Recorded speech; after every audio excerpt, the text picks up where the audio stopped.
para doon sa tacking.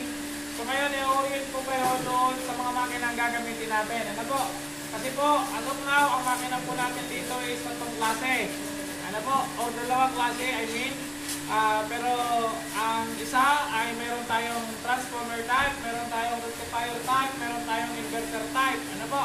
Yung rectifier type po natin, ito, yung kung sino man ang nasa number 9, locker number 9, bolt number 9, so sila po ang nandito. So ito po yung magiging makina ninyo. So ganito po natin gagamitin yung ating makina. Ano po? So dito po yung features na natin natin. Ito po ang on. Ano, ito lang po ang hahawakan natin. Pag inon po natin yan. So, aandar na yan. Okay. So, ang pag-set po ng current is, ito po, hindi po ninyo ito itataas. Ano, kasi ang setting ng current natin is 35 to 155 lang. Ha? So, ito lang po tayo. Then, ang titignan po natin is yung kulay blue na indicator. So, ito po yung kulay blue. So, nasaan yung 35 to 55? Nandito po sa loob. So, ibig sabihin, pag ito pong pointer na ito is nakaturo sa 100, so ibig sabihin, ang kuryente na ilalabas ito or amperage is 100. So, ganun po ang setting. Ano po? Then, maglalaro na lang po kayo sa range kung saan makikita ninyo yung tamang tunaw sa palagay ninyo. So, ngayon po, wala pa po ako binibigay sa inyo na kung paano isi-set yung current. So ngayon po is mag-i-explore po kayo.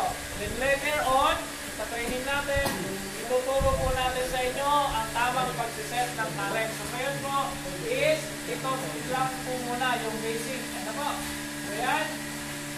So 35 to 155. So ito po yung magiging kuryente o setting natin. Ano po? Naintindihan? So ito po ay rectifier. Pwedeng AC, pwedeng DC. Dito yung naman po na nakasabit ang ground clamp. Okay. Ayan. So, ibig sabihin, pag ito po, kumikit dito, kumikit dyan, so ibig sabihin, meron niyang spark or magpukuryente na po yan. Then, paalala, dito po sa lahat, sa stand, sa arm, sa table, wala po tayong gagawin ma-spark dyan. Hindi po tayo mag-dodok-dok dyan. Hindi po tayo mag-dodok-dok dyan. Kukuha po kayo ng test piece. Eh po, wala po akong makikita dito spot. Wala po akong makikita ng spot dito ha. Wala akong makikita ng spot dyan. Only sa ating test piece. Doon po kayo mag-test ng current ninyo. Doon po kayo magpapa-spark. Naintindihan po? Yes, sir. So, lahat po yan, lahat po yan sa lahat ng welding book natin. Wala pong magpapa-spark sa kahit na anong parte ng welding professional natin. Only doon sa material na welding natin o di kaya sa test piece. Naintindihan po? Okay. So, ito po yung Dial Arc 250. So, same lang po. Sa Kobe Well, ito po ang Kobe Well. Wow, ganda na welding niya ako.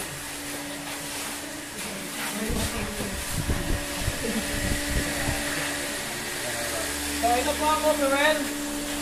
So, ang on and off po nito, breaker is nasa likod. Pag inupunin nyo yan, so mawawala na yan, mamamatay yan. So, ibig sabihin, nakapatay ang inyong makina. Ano po? Then, ang makina po natin ay 200i.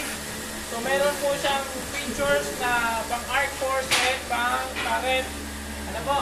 So, ibig sabihin ng arc force, pag gusto mong taasan or laliman yung dig or yung penetration niya, so para hindi siya nag-stick, pwede nating taasan yung arc force. Pero kung hindi naman po kailangan, ilagay lang po sa 0, then ano lang po tayo doon sa current. So pag nag-on naman po kayo na makina ninyo, so makikita po ninyo dito kung ano or ilan ang current na inilalabas ng makina ninyo. So halimbawa ito 68, pag tinasan nyo, yan, nag-100. Pag binababaan nyo, yan, so nagbababa po. So ito po yun. Naintindihan po. So lahat ng mga mapupunta sa makinang ganito. So ito lang po ang setting nito. Then, ito po yung mga wire natin. So naka-ground na po yan. So again, walang magpapa-spark dito sa ating welding positioner. Only doon sa ating material. Ano po? Okay. So, yun lang po. Then, later on, ituturo ko po sa inyo yung iba-ibang klase ng polarity. So, later on na po yan. Kasi ngayon, basic lang po muna tayo. Ano? So, halimbawa, ito naman po tayo sa pangatlong klase ng makina. So, ito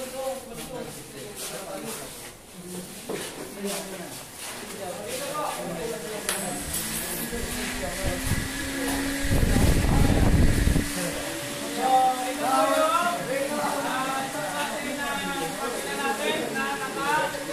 transformer type. Ano po? Naka-transformer type po ito. So, ibig sabihin po, maingay po. So, ibig sabihin po, ito po ay iba ang setting nito. Kung doon, binibigyan tayo ng constant current, dito naman po ay alternating po siya. Kasi yun po ay mga naka-direct, yun naman po ay naka-AC. So, kaya po ang dito, ang setting nito is magkaiba. Kung doon po nagsiset lamang po tayo ng pinakamataas na 120, so dito po ang setting po natin is 180 to 200. Ano po? 150, 100. So makikita mo ang magandang tunaw nagsisimula sa 100. Doon sa direct current sa machine natin, nagsisimula magandang current sa 65. 70, 75, and so on and so forth. So dito, 100 na. So makikita niyo ang diferensya, medyo malayo. Ano po? Kaya nga meron tayong testing plate para po doon po natin i-testing kung nasaan yung magandang tunaw. Ano po? So again, wala tayong ipapa-spark dito sa mga positioner natin, only sa testing plate. So meron tayong mga testing plate dyan, doon tayo kumuha. So yan, ito po, ang on po nito is naka-direkta po ito doon sa breather natin. Parehas po ito ng number 1. Then, ang pag-setting po ng current nito is mapapansin po ninyo dito sa indicator na itong pulang ito. Then ito sa adjuster lever na ito. So pag iniikot po natin pa clockwise, so pataas po yan. Kikita ninyo. Then pag iniikot po natin counterclockwise, so pababa po yan. So kung sino man po ang ma-assign sa ganitong makina, so ganun po ang setting ng ating makinang Tyler. Okay, so may tanong po. May tanong. Okay, so ngayon po ang gagawin na po natin is kanya-kanya tayong welding booth. Ano? Kanya-kanyang welding booth. Situit lamang po na safe kayo. Naka-PPS kayo. Okay po. So wala po ako makikita dyan na nag-attack or nag-welding ng nakasanglas or walang PPS. Palalabasin ko po kayo pag wala kayong PPS. Maliwanag? Yes, sir. Okay, so may tanong.